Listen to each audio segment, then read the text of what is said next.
Give me a couple of seconds to get set up, Lindsay.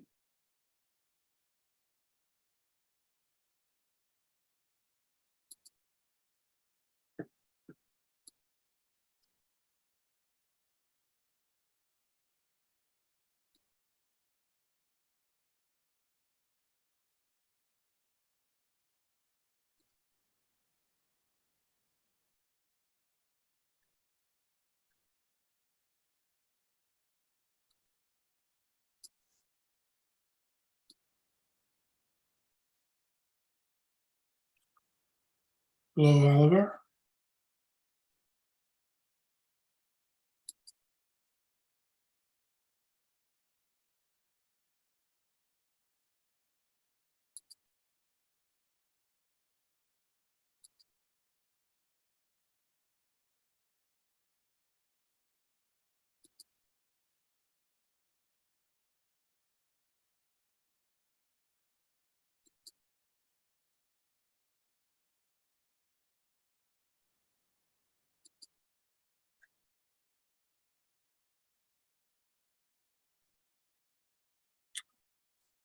Okay, Lindsay, I think you have your sound off. You have your audio off.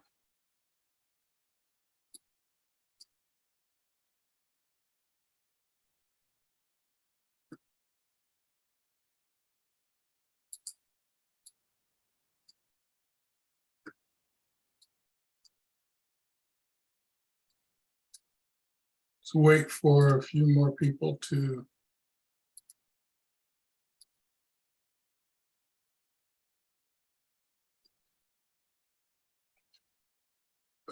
Lindsay, Nick, and Oliver, you all need to turn on your audio.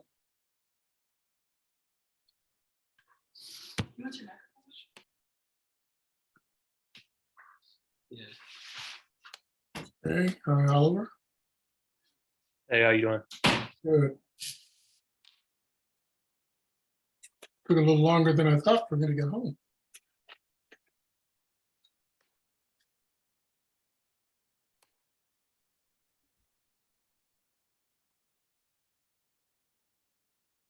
There we go.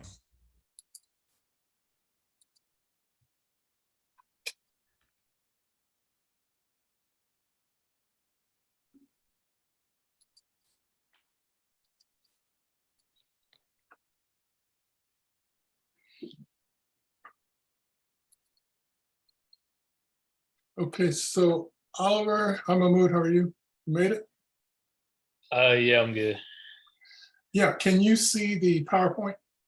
Yeah, I can see it. Okay, great. Let's see if we can get another couple of people on here.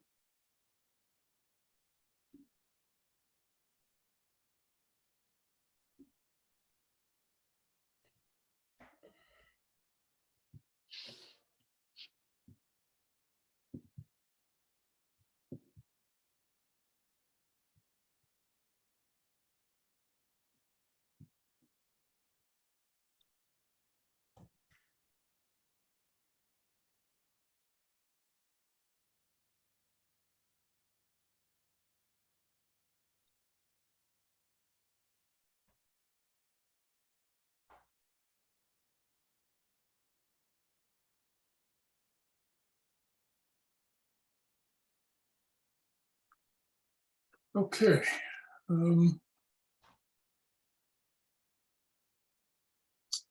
Oliver and Nick, you two are the only ones who have, we lost Nick. No, I'm still here. Oh, okay. So you two are the only ones that have your volume on. Can you guys hear me okay? Yeah, I can hear Yeah. you, Dr. Cooper. I can hear you. Okay. And let's see, I think Lindsay is trying to get her volume, her audio straightened out. But I'm going to go ahead and start. So there she is. She's still not connected to audio though. Okay, so we're still talking about linear programming. And the difference in linear programming, as we've looked at it before, and the way that we're going to look at it now, they are called a bounded and an unbounded method. And what bounded means is that we have constraints that set the external parameters of our programming design. It's interesting that we call it bounded and unbounded because we do bounded the same way that we've done before. We can also use Excel Solver for the first part. What we have to do before we do that is we have to remove the integers or the requirement for integers and start to work with, of course, models like we've used before, but we have the flexibility of utilizing numerous variables and identifying numerous variables that we can't do necessarily with Excel. So the first part of that integer programming model, we have to do what's called relax the linear integer. A lot of this terminology is going to sound really confusing. So once we're done, I found out that I can save this Zoom onto my YouTube and upload a link using YouTube. So I'll do that because there's no way for me to store something this size on the GCU portal. So that being said, this is an important slide for us to start to look at because one of the first steps that we're going to take is to learn how to drop that integer requirement so that we can utilize the first part of our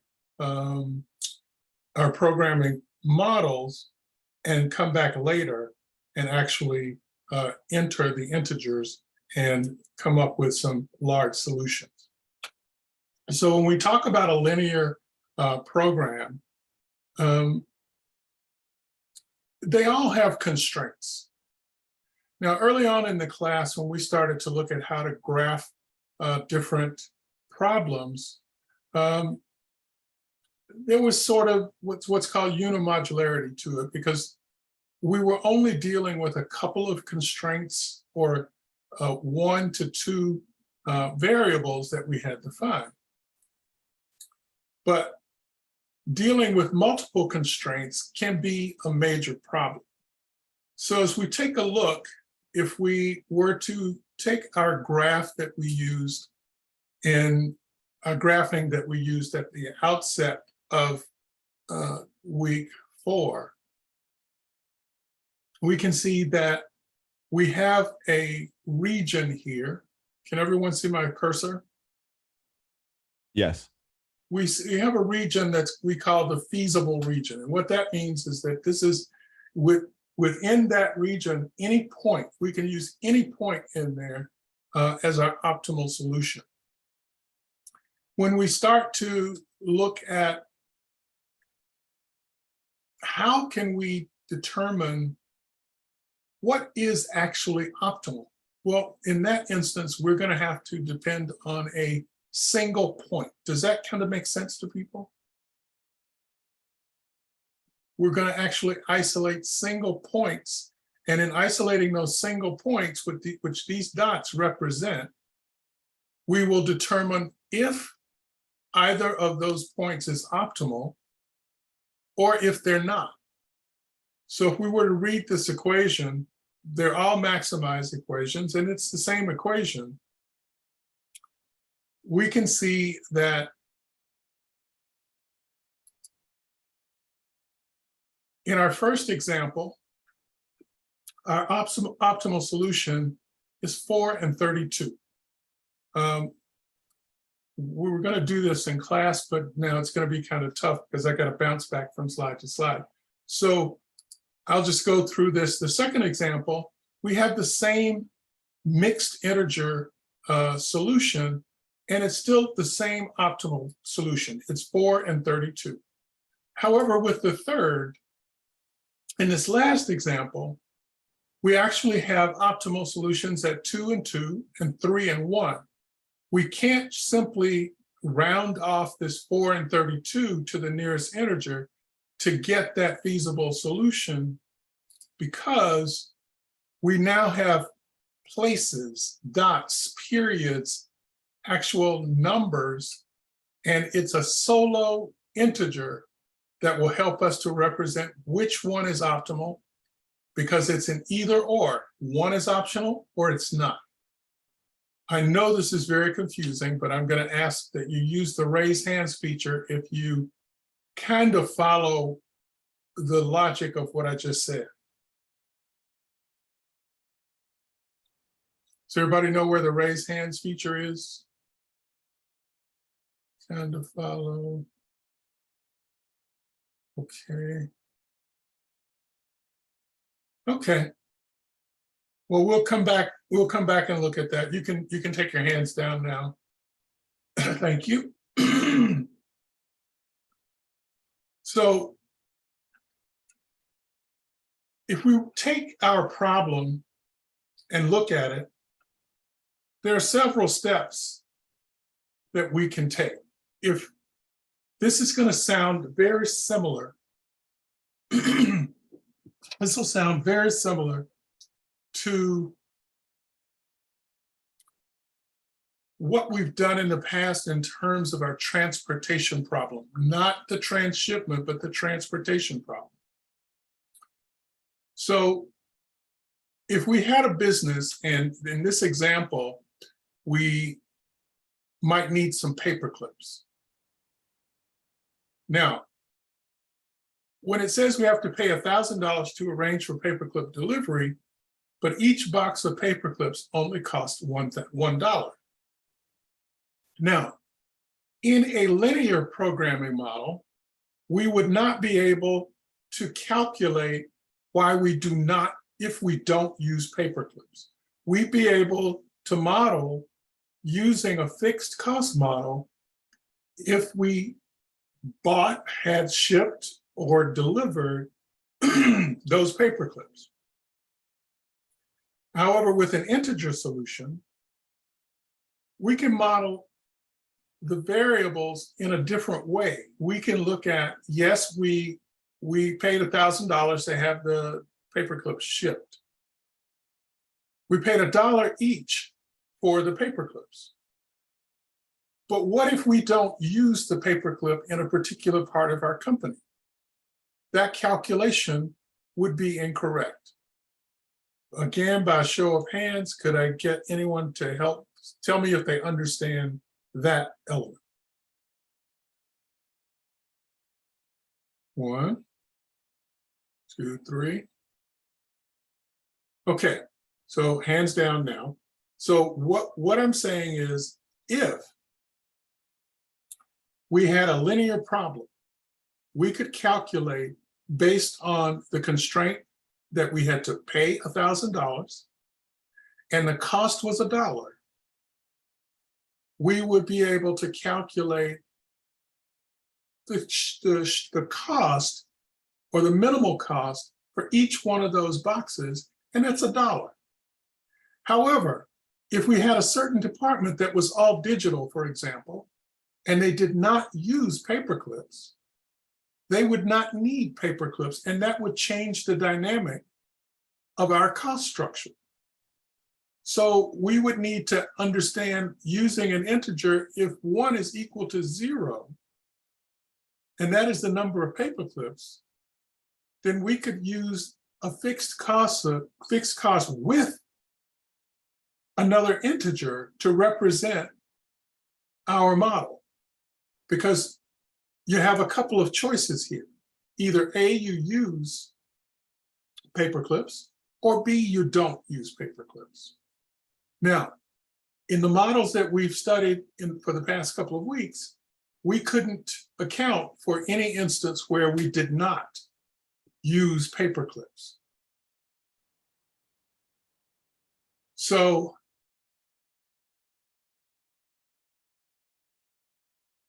I mentioned the term bounded region earlier. And in a bounded region, we can have equality and we can have inequality. And by having equality, we are not able to account for something that does not occur, or something where there is no cost, or an instance where even if we have the opportunity for revenue and we decide that we want to maximize something, we may not be able to maximize everything. And we have to have a way that we can count for those 0 instances. Now, as I have here for the definition for a bounded region, these are the points in the graph where the inequalities intersect. We've not dealt with inequalities yet. And those regions fall here.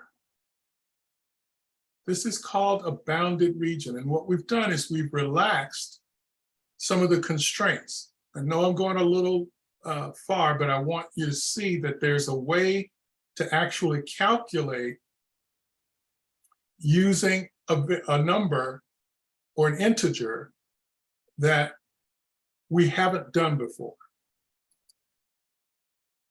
So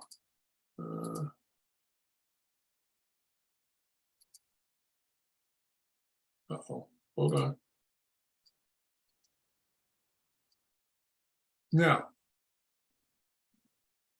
if we were to take this optimal solution that we have here, x1 equals 2, x2 equals 1.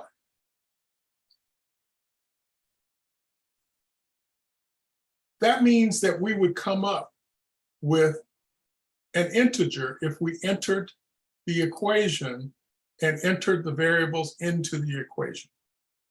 Now, when you guys have the PowerPoint, which you already do, you'll be able to bounce back and forth as you look at this, and things may start to make a little bit more sense. But what's important about being able to understand that feasible region is that when we substitute and get the objective function and actually substitute those values in, we may come up with an integer. However, that integer that we come up with is an optimal solution. No, it's not. Because the optimal solution was x1 equals 2 and x2 equals 1. We've changed that. And now we found a point that says x2, 3x1 and 2x2 equals 8, but that's not our optimal solution. The optimal solution is x1 equals 3 and x2 equals 0. So put into the same equation, 3x1 plus 2x2 will give us 9, as opposed to the 8 that we would have calculated. That would now give us an optimal solution. So here's an example of the enumeration of all of those feasible regions in an integer solution. So I'm gonna stop this for now. I'm gonna stop this share. And I want to go to something a little bit different here. Let's see, we had somebody join us.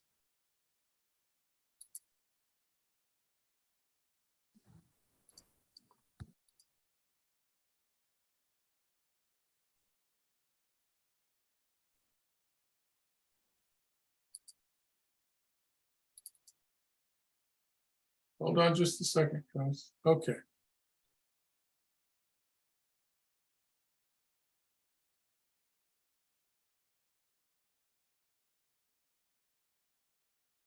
Okay, here we go.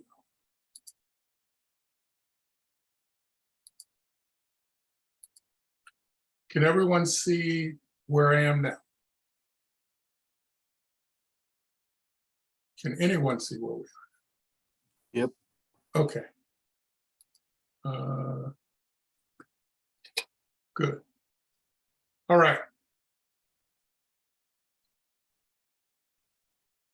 As we've looked before, we sort of made the identification that, hold on just a moment, guys, I need to turn on some AC here because it's getting really warm.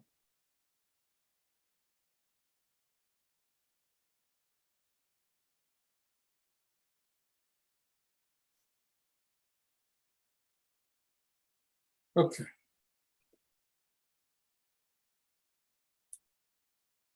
Hi, Luke. Okay. This is an explanation, and this is also uploaded into Halo, but this is a verbal explanation of the PowerPoint that the part of the PowerPoint that I just showed.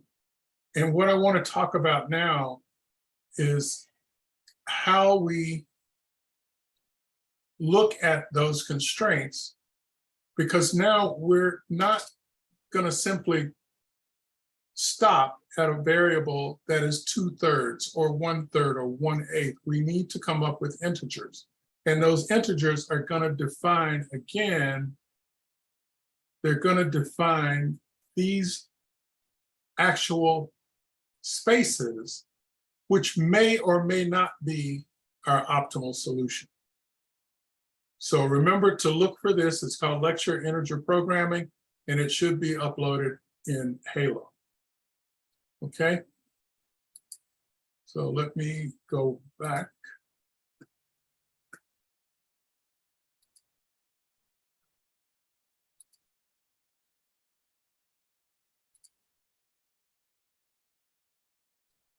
All right.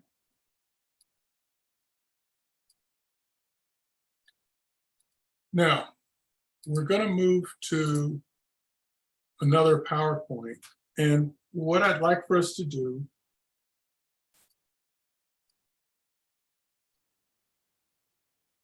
this is going to help us to understand why we're doing what we're doing a little. When we start to look at how we make decisions, which again, I think I've stressed this every week, we're trying our best to make the best decision. And that means that we need to come up with ways that we can be very certain about what we're recommending or suggesting to whoever we're giving this information to. So the first thing that we talked about 2 weeks ago was defining the feasible region. When we understand what the feasible region is, we can then start to formulate a model to help us solve and determine where that is. So the first thing we do with that is we find the constraints. In this particular problem, we're going to minimize the fraction of Roosevelt High School's input resources required by the composite high school. First, we define the constraints. The sum of those weights, weight 1, weight 2, weight 3 equals 1. If we were to take those weights, weight 1, weight 2, weight 3, and they equal 1, would it be possible for us to have an integer as a value for W1, 2, or 3? The answer is no, it wouldn't. So weight 1 equals 1 is possible. But each output of the composite school, and we're looking at grades, must be as great is that of Roosevelt High School. So 800, 830, 900 would be greater than or equal to the 800 SAT scores. Now, 3, 450, 500, and 400 would be greater than or equal to 450. Is there a way that 500 W2 would be possible if it was greater than or equal to 450? The answer is yes. Of course, 450 is also. 400, however, does not meet that criteria. And the same is true for School 4, because under college admissions, the scores need to be greater than or equal to 140. But in this case, we have one that is, oh, I'm sorry, it is 140, and that's fine.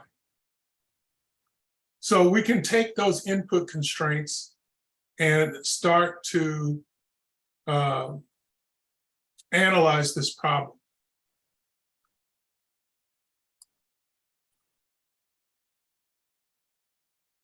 Here we go.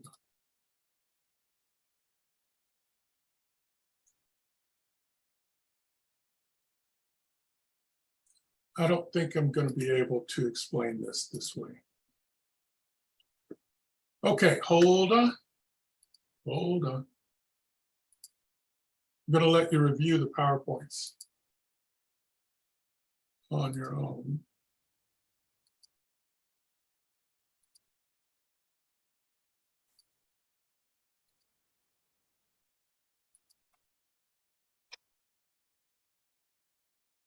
Give me a second. So who all has joined us since we came on?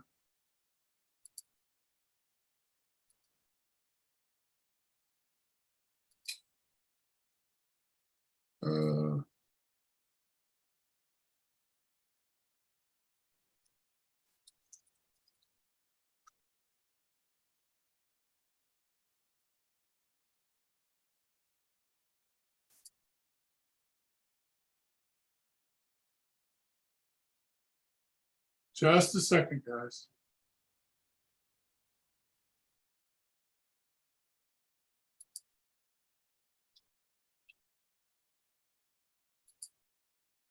Just a second.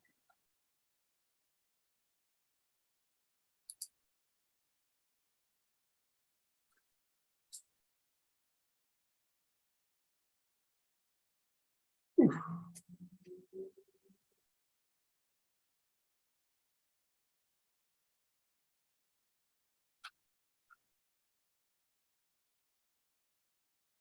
I'm still waiting for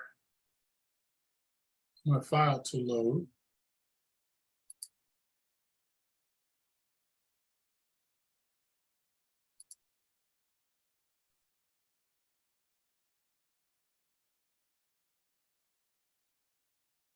Okay.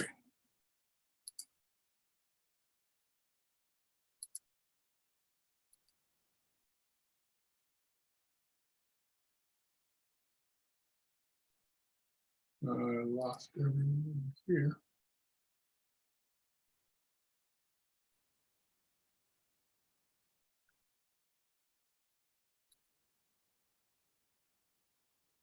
Are you guys still on?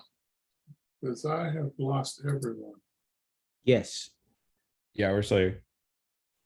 Yes. Yes. Wow. Yes. Yeah, okay, I got it. For some reason, though, I can't see any of them.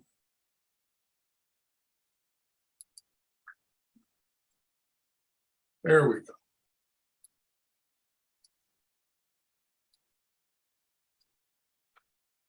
So what I'd like for us to do now is I'm going to take questions. I think that might be the better way to move forward, because my going through this, I don't feel is helping.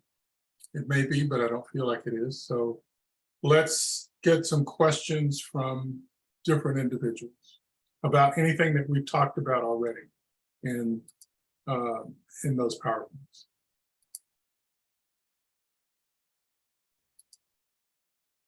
Can I get a question? Yeah, I got one. Can you kind of explain like what, I know we kind of talked about, but what kind of problems do these integer programs solve, sort of? Like, what are we going to be mainly be looking at? One of the primary ones that I can think of right offhand is we all are part of GCU, right? Yes, no? Yeah. Okay. And we know that there are more than just this one cohort that is scheduled for classes. Would everybody agree with that? Yes. Yes. Now, by having multiple classes and multiple cohorts, we need a way to calculate the most efficient way to schedule people so that we have the minimal number of instructors with the maximum number of students.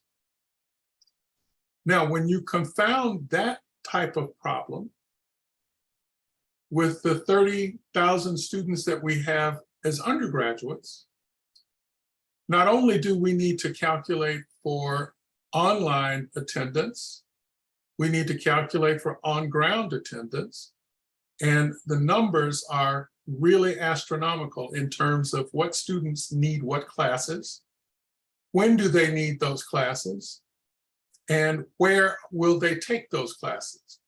Do we have enough instructors to teach those classes? So do we see where the variables get larger and larger? Yes. And that is what confounds the simplistic. Remember, we used the simplex method in Excel, in our Excel solution. It's called the simplex method because we're limited. We have a limited number of variables that we're working with. When we move to an integer solution, we don't really have those limitations. We can multiply and look at an infinitesimal number of constraints and determine what the optimal solutions are, not based on one or two factors, but based on many factors.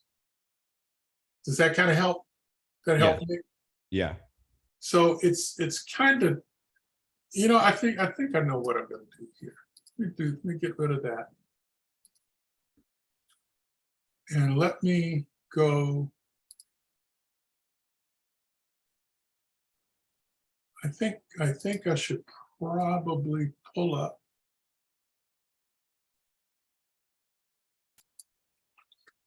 So give me a second.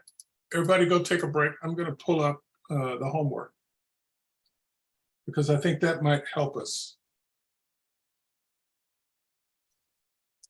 So you guys take a 5-minute break and give me a chance to find the homework. And we'll take a look at it.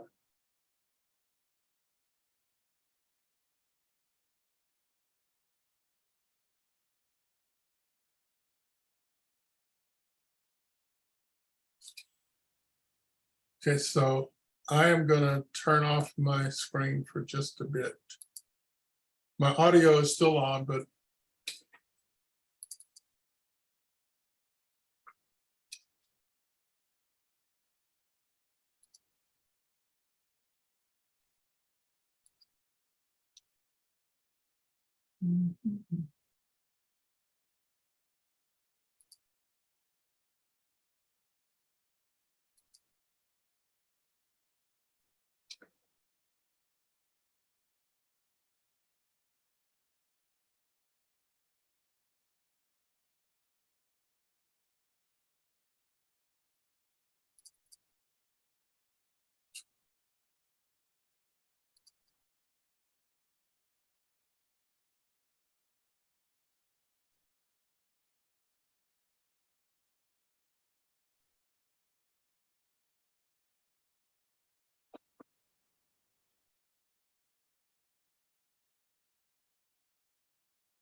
Give me just a second here. Let me get this.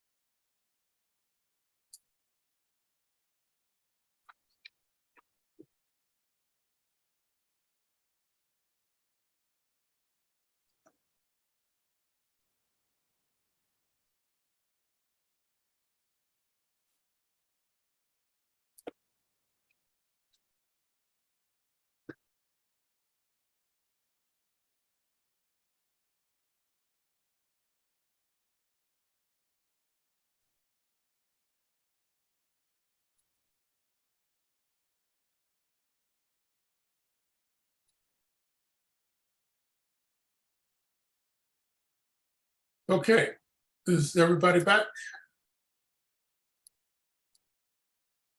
Yes. Yes. Okay, Yes. Yes. all right. So what I've got, and I'm hoping you can see my screen now, but what I've got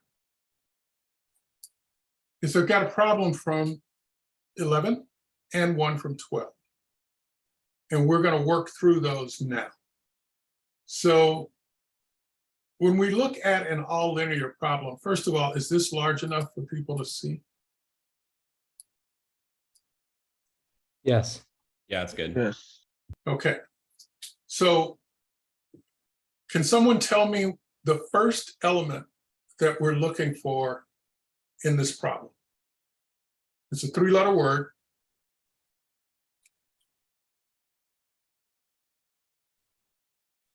We're looking to maximize, right? Yes. Do we see max 1x1 and 1x2? We see that? Yes. Yes. Okay, so given that problem, sorry, which one of these four graphs would you think would typify the maximization of 1x1, 1x2, plus 1x2? Which of those four? Remember, x1 is located here and x2 is located here. So anyone who has some input? Number 3. Why? Because first it's a maximization problem, and number 3 looks like a maximization graph. Like number 1 looks like more of like minimization graph. It's a minimization, exactly. Does everybody understand where he got that? I mean, Number 3 also fits all constraints. yeah, absolutely. So this is an actual problem from the homework, and the selection is 3. So I can't guarantee that you'll get these very same numbers, but this is a very this is a great typification of what we'll see when we do the homework for this week. Now, the next step is from 12. Let me enlarge this a little.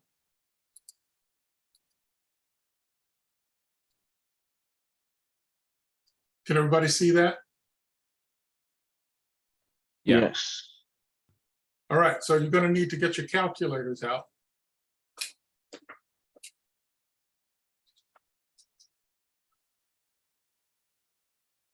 So we got a minimization of 2x squared minus 18x plus 3xy plus y squared minus 18y plus 55. How would we solve for the minimum solution for this problem?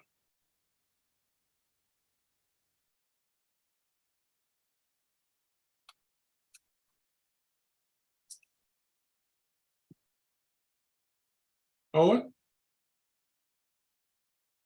I have no idea. Lindsay?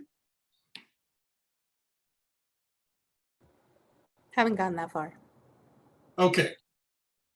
What's actually going to happen here is that we're going to find an optimal solution for X and an optimal solution for Y.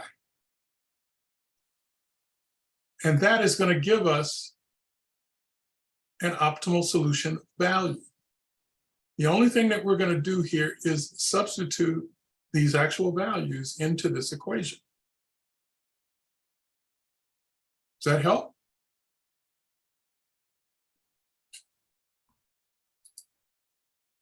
Lindsay? Owen? I think Luke? it would help it when we do it. It'll probably make more sense. Yeah, it will. But anyway, I'm not going to do it because this is actually one of the homework problems.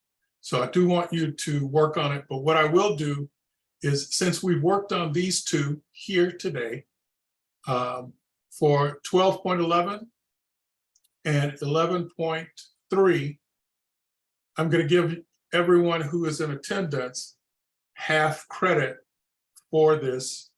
Hopefully you will get the other half by getting it correct, but even if you don't get it correct, you're going to get half credit. I need to do some little homework here. Hold on a second. I need to take a screenshot of who's here and who's not.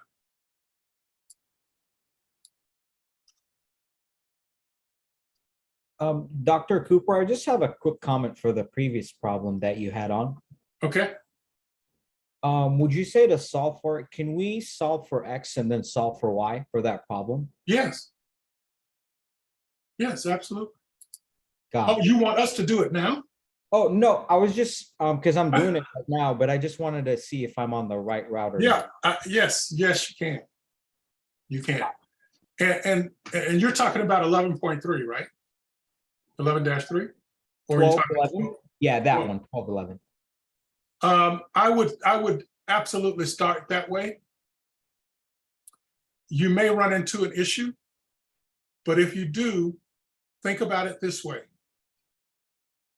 What you're trying to find is an optimal solution. You can do that by breaking all of these statements down into an algebraic expression. Does that help? Yes. Okay. And I think that'll get everyone on the right track. Okay. Now, there is one other thing that I want us to cover before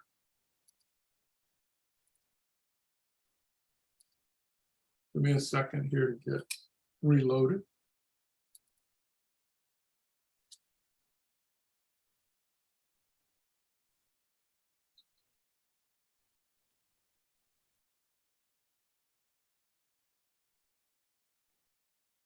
Okay. Dr. Cooper. Yes. So for like that question, Which question? the minimization problem, Uh-huh. I was wondering, like, do we solve it like how we solved it in, like, I think the first class, like if X equals to 0, Y equals to this, and if Y equals to 0, That's a great way to start, Owen. and then substitute whatever we get into the objective. Right. But now what we're going to look at now, what I've got up on the screen now, is going to help us to move past that. Okay. But that is absolutely the way to start. Okay. On all of these, you can find the optimal solution either with Excel solver, or you can find the optimal solution by doing the algebraic expressions. And then you're going to plug in your integers using a different methodology. But you can do that after. You don't have to start solving for the integer problems. Okay? Hello? Yes, sorry, I was muted. Okay. So can everyone see the warehouse location problem? Yep. Yeah. Okay. Yes. So I'll be reading this, and I want you to start to think about how we're going to get to solve this issue, because if you remember when I first started, some of you were here, some of you might not have been, but I talked about the difference between an integer problem and a simple transportation problem. And that simple transportation problem is, what is the optimal solution as to what I'm going to move, how much, and to where? But just because you move something somewhere doesn't mean it gets used. Now, it may have been called for or requested, but it might not fit the entire operation. So in this particular problem, we have a warehouse location. In modeling distribution systems, decisions must be made about trade-offs between transportation costs and costs for operating a distribution center. So right away, what do we have here? We have two problems. One is we're talking about transportation costs, right? And the second is we're talking about the cost for operating a distribution center. Because when we transport something from someplace, it usually goes to an area where it's going to be distributed. What does that sound like? In operating a distribution center. Does that sound anything like transshipment to anyone?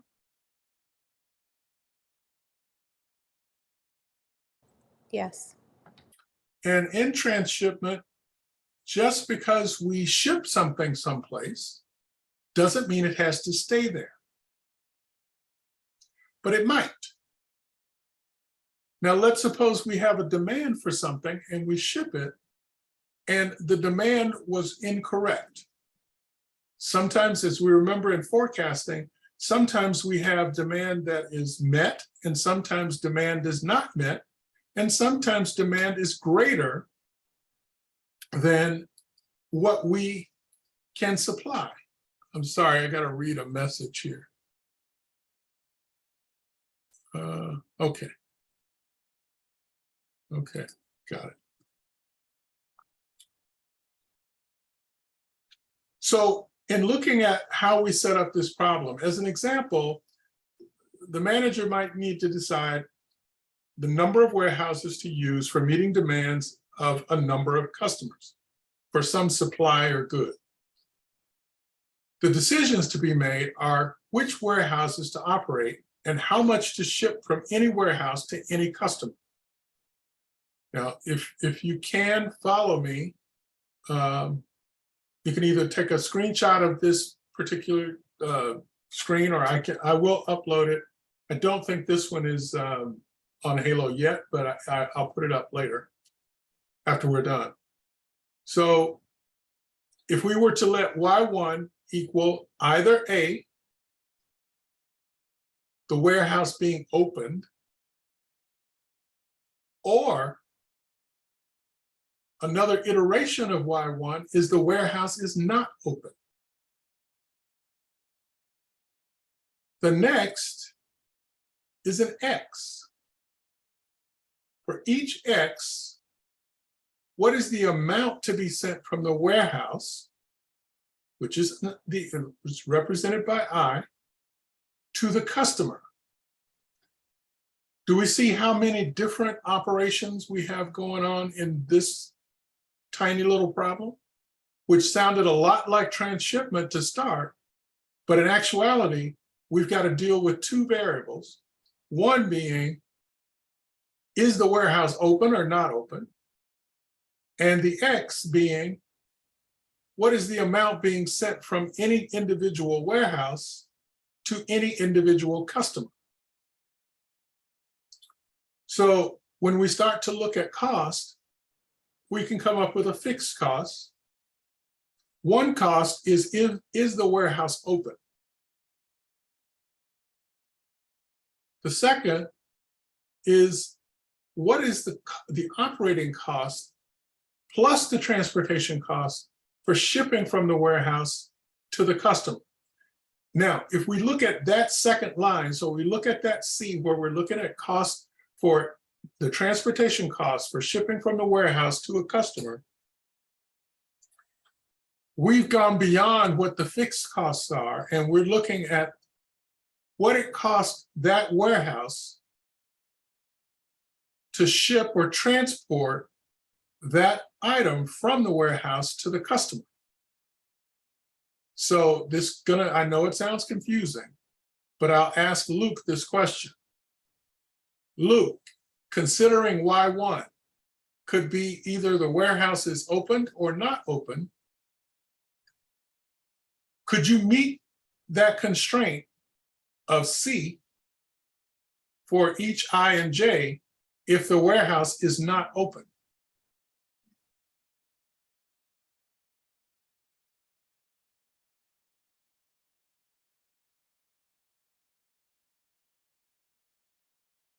You want to take a guess?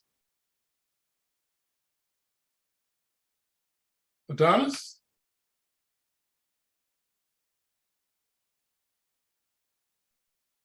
I wish I had the answer. Oliver? I'm not sure. Nick? So you're saying if Y1 is 0, so the warehouse is not open. Then you can't have per unit shipping operating costs. There'd be no cost out of that warehouse. There'll be no cost out of that warehouse because you can't ship an item from the warehouse to a customer if it's not open. Correct.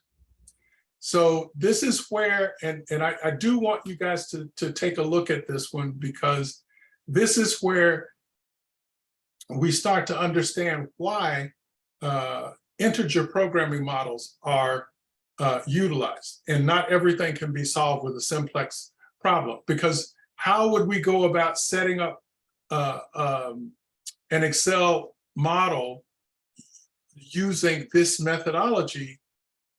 We couldn't, because we couldn't set up a constraint where the warehouse is not open, where it's either open or it's not open. That's reality, but it's not the way that we set up simplistic problems. So let's see, I got someone else here.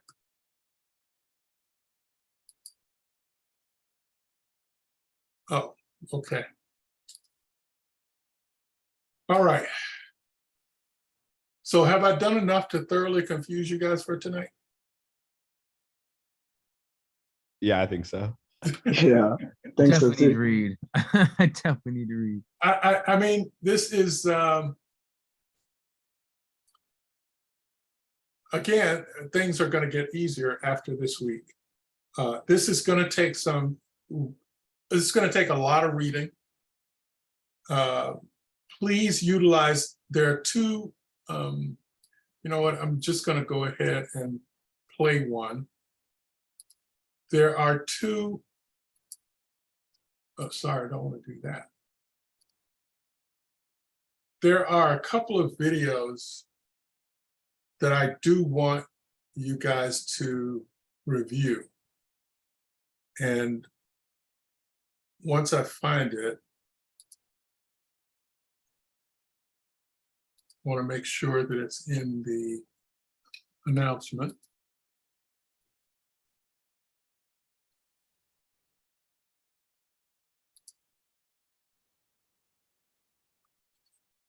Hold on, bear with me a moment. Welcome. In this tutorial, I'll formulate a linear. I know you guys recognize that voice, right? Could you hear that voice? We can hear it, we just can't see anything. Okay, okay, it's coming. It's coming.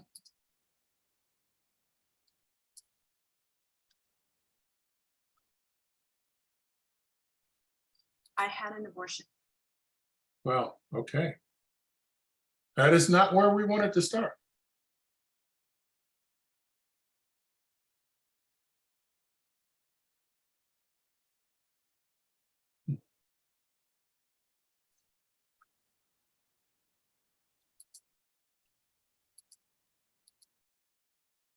Oh boy. Here we go.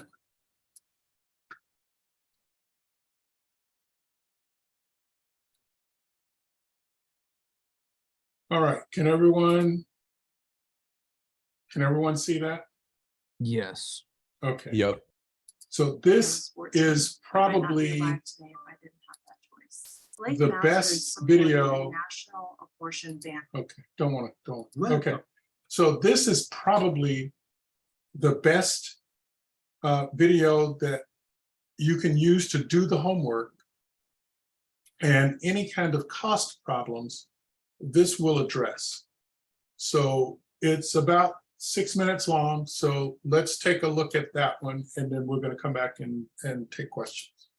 In this tutorial, I'll formulate linear integer programming models involving binary or 0-1 variables. Binary variables are employed when there is a yes or no situation. That is to indicate whether a selection is made or not.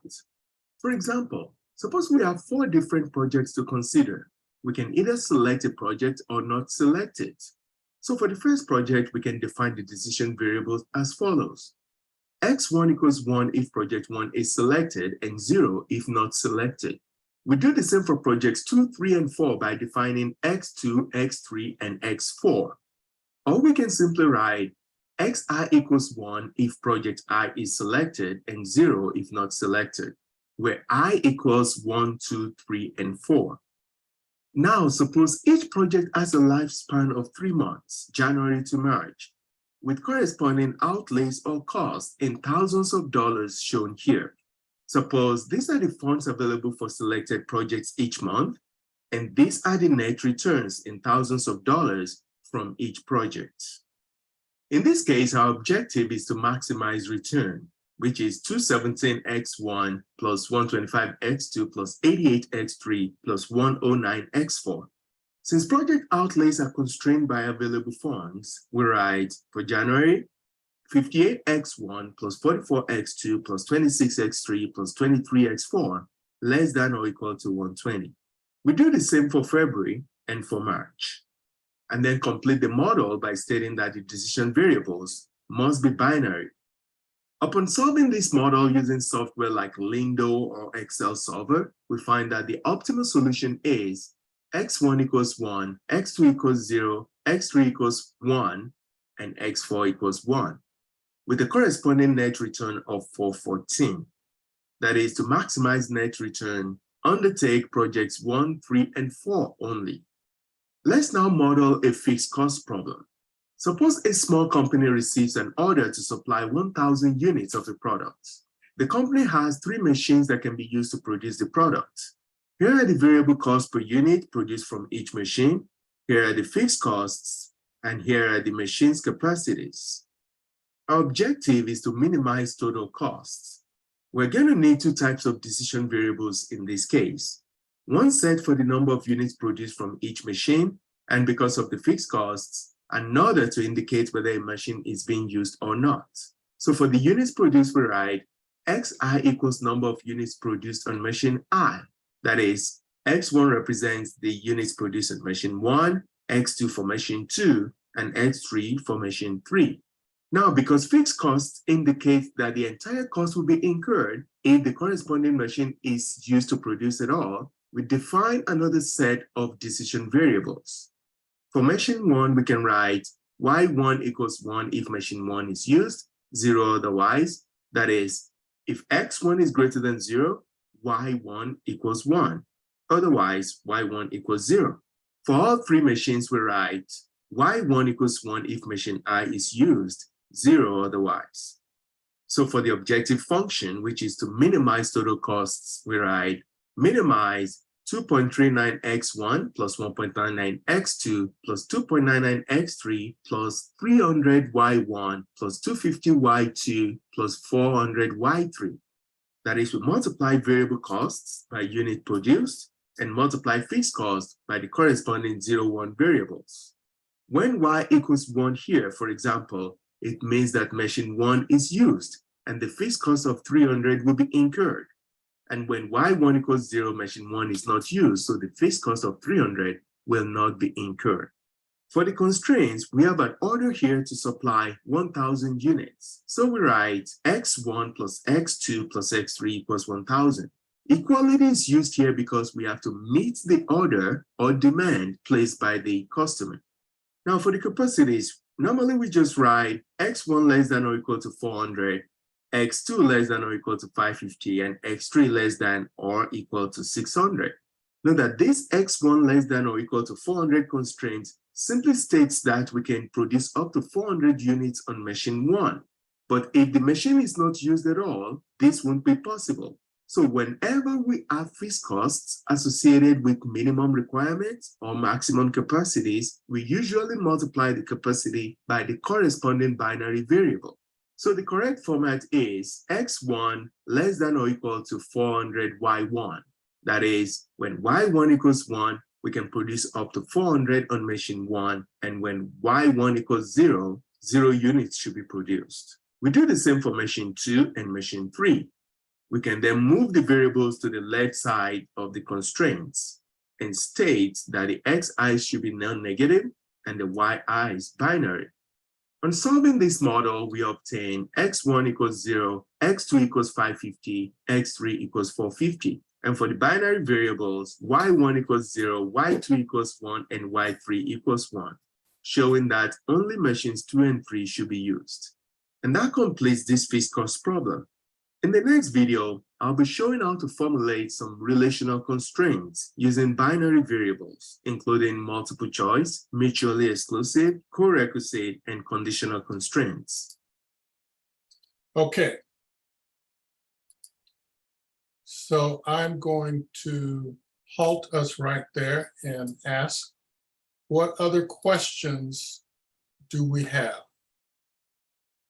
I understand that this is a lot of information to absorb, but again, there are quite a few videos available to help you walk through. This is one that I actually suggest you keep up while you do the homework.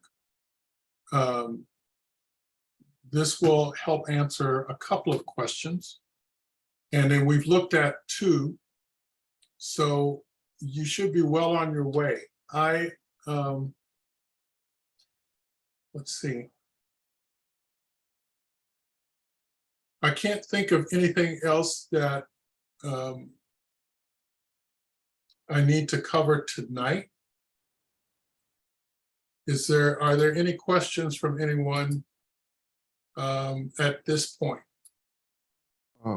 Yeah, I have a question. Yes, Owen. More like a request. So I watched that video while trying to solve the assignment, and I kept on getting like a different set of values from what he did. So is there like any way you could show us how to just solve like one of the problems on Excel and just like screen share what you're doing, just so we can just have an example of what to do? Okay. Let me see. Well, let me ask, I'm not prepared for that, Owen? I would need to prepare. Okay, okay. So let's see, what time is it here? I think I want to do that, but I also want to do it correctly. So how many people can meet with me tomorrow?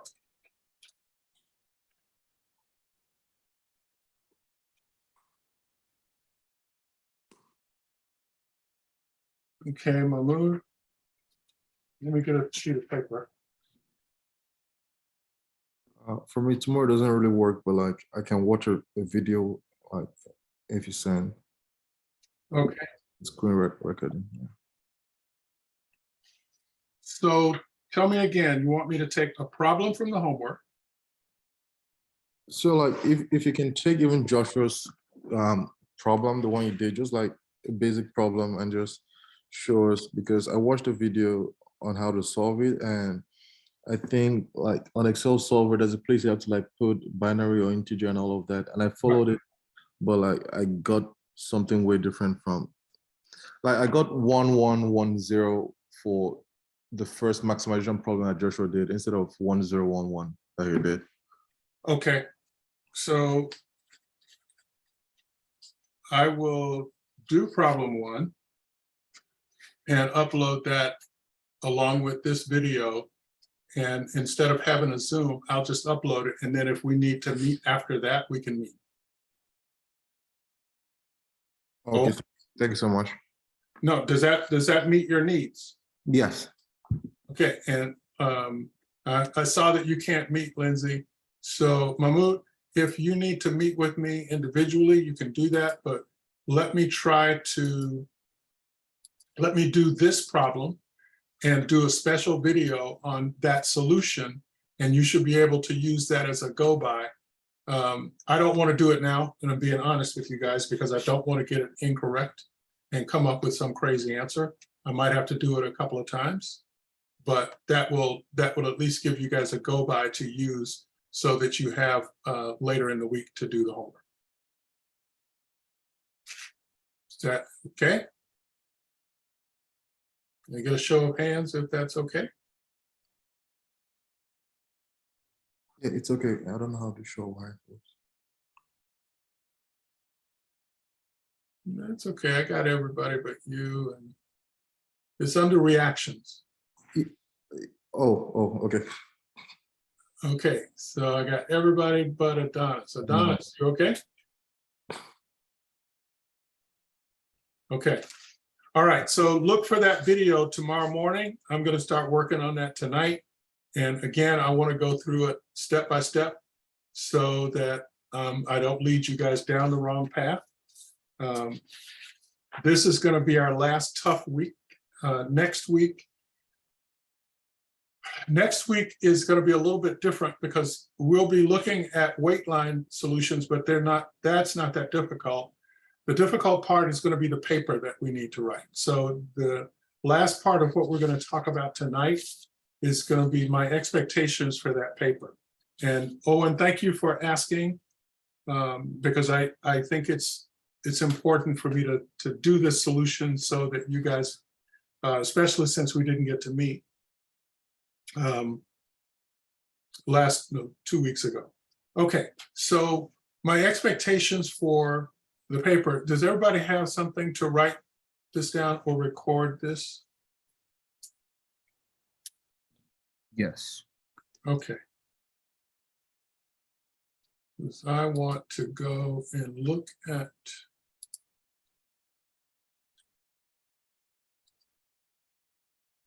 again, this is going to be a little bit different next week than what we've done in the past. And so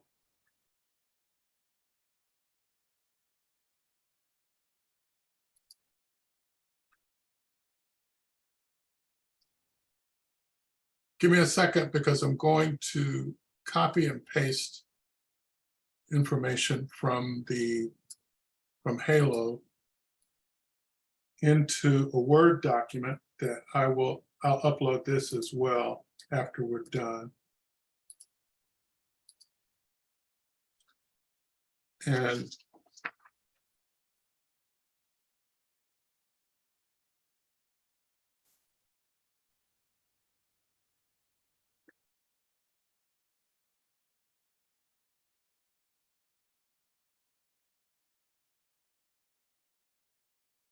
okay.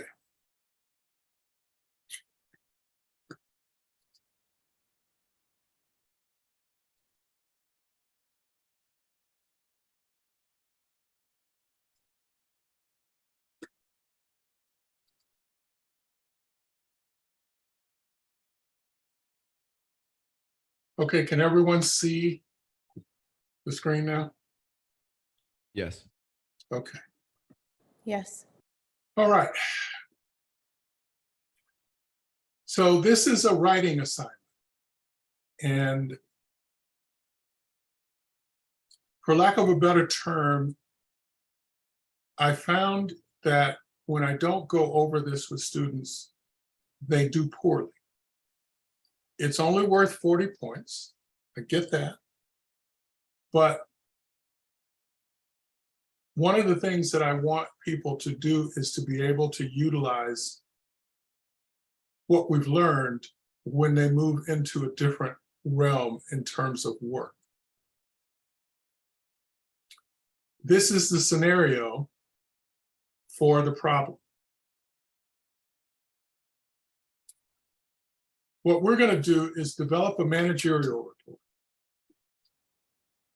The minimum is 1,000 words. The maximum is 1,250, but there really is no maximum. And what I want you to remember is that as you write this, you're going to be making recommendations. When you make those recommendations, you want to look at all of these elements. These are issues that you're going to create in your report. And I do expect you to use APA style. If you have any questions about APA style, please go to the Student Success Center, download the template for APA 7th edition. Now, I know it seems trivial, but it's very important that you use APA 7th edition, not the APA you used last year or the year before if it was not 7, because there are some very specific things that are different about 7 and 6, for example, or 5. Now, please write these down because these are the things that I look for in the APA.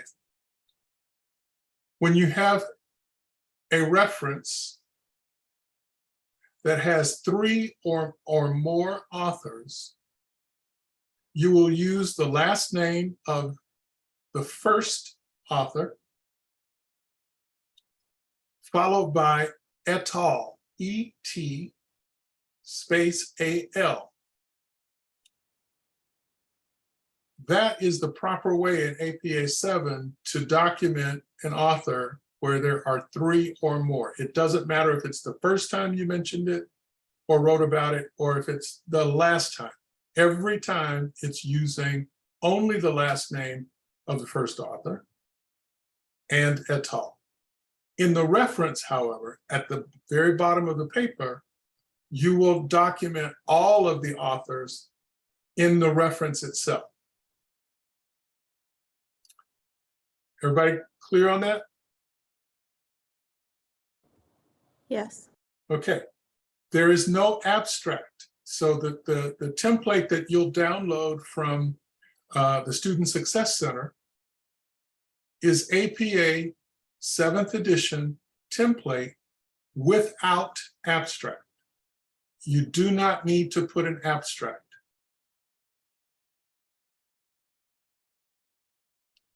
Now, secondarily, there is a rubric that you need to follow.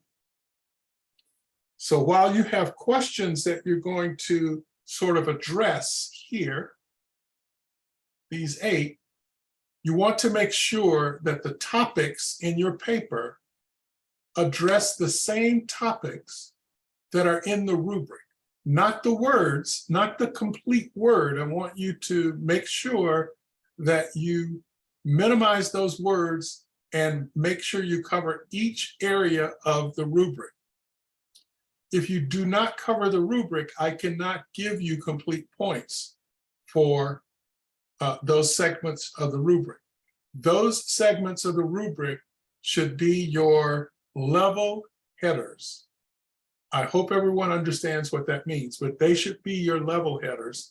And then you're going to answer the appropriate question or use what's in here to answer those questions under those rubric examples.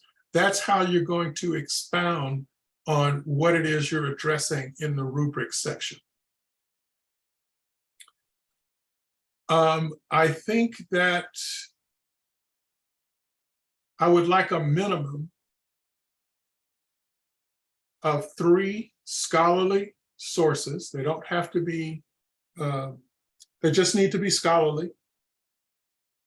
I will remove the requirement for them to be within the last 5 years because there may or may not be a lot of material in the last 5 years that will cover this. A lot of business statistics research is a little bit older than 5 years. So I'll waive that, but I want a minimum of 3. There is no limit to how many you can use. And when you make a statement, please write this down. I'll say it twice. When you make a statement or an assertion, it needs to be followed by a reference. Minimize the amount of quotes that you use. Paraphrase from those references. Please paraphrase. Minimize quotes. Make sure that when you make a statement, when you make an assertion, when you give your opinion, when you say what you think the author said, make sure that you have an in-text citation to support that. Do not have any references in your paper that you don't have a citation in your paper for. So in other words, don't put 15 references and only have 3 citations. Every reference should be cited somewhere in the paper. Okay?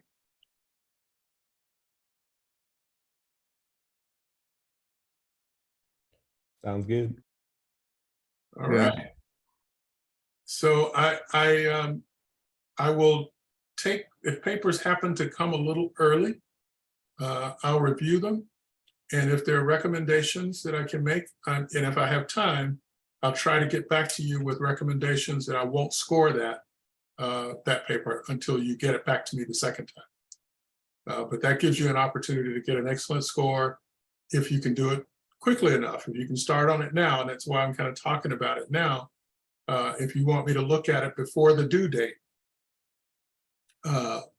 let me know. I'll look at it, review it, and get it back to you so that you can make any corrections that I see that will cause you point deductions. It looks like we have, let's see, what time have we got here? So I got 8 o'clock, I think. Is that what time it is? Yes. I do have a question about the paper. Yeah. The due date is August 31st, right? So a week. Right. Okay. And what is the best way to get it to you? Like, do we send it through messages? No, Would it be no. For email? this one, email that. Okay, email that to my GCU email address. And I want you to do that because I don't want to miss it and not get it until the last minute and not get a chance to get it back to you. So Okay, if you thank you. if you want me to review it, just send a copy of it to me in at my GCU email address, and I'll be happy to go over it and get it back to you with plenty of time for you to make those corrections and get a better score. 40 out of 40 is better than 30 out of 40. At least in my opinion. Okay.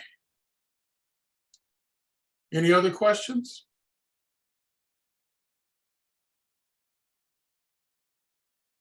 Well, with that, I think I'll say good night. Thank you guys for meeting.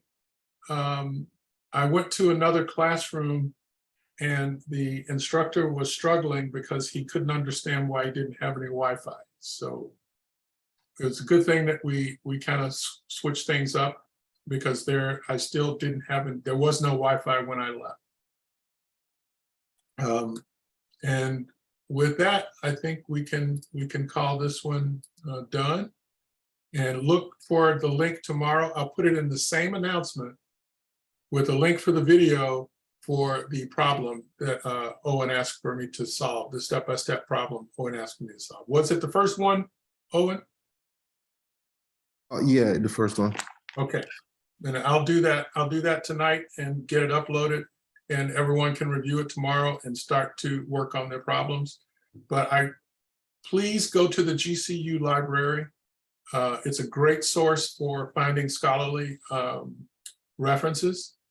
This 1,000 words may seem like a lot, but if you start to incorporate the verbiage from the,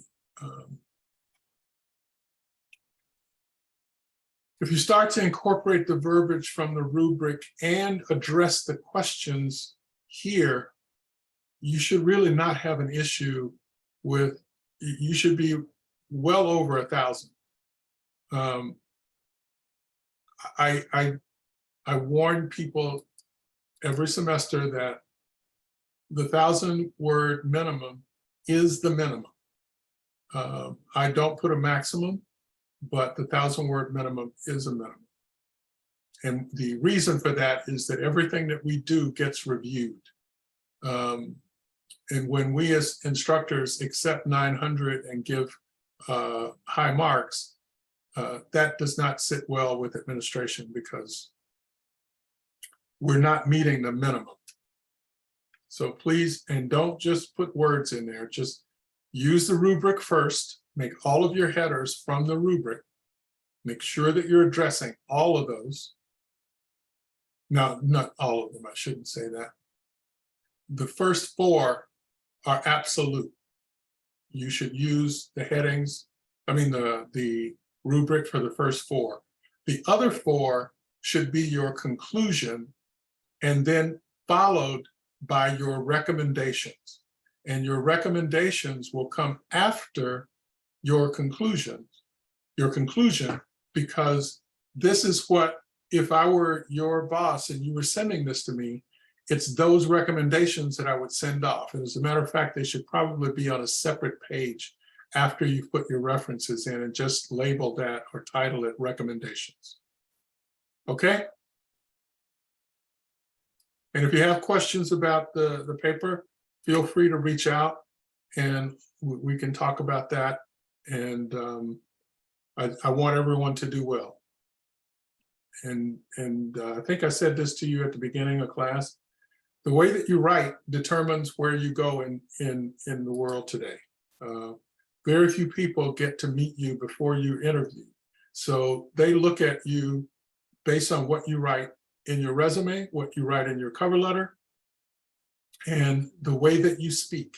Those 3 things are vital for you to get right, do well, because those are the things that will get you employed.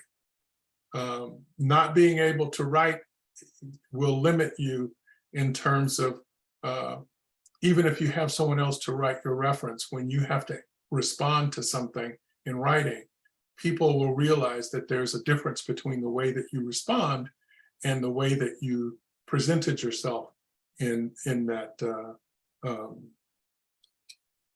resume. Okay. Well, if there are no other questions, thank you all very much for your attentiveness and for meeting with us tonight. And I'll be looking forward to questions if there are any after I post the solution tonight for our problem tomorrow. All right. Thank you. Thanks. All right. Well, good night, ladies and gentlemen. Have a good Thank night. you. Yeah.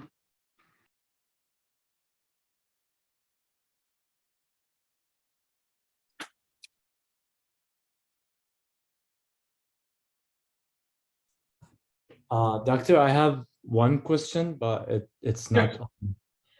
It's about the discussion questions that you told me that you're gonna send it to me. I did. I can't find it on the messages. Look in your, okay.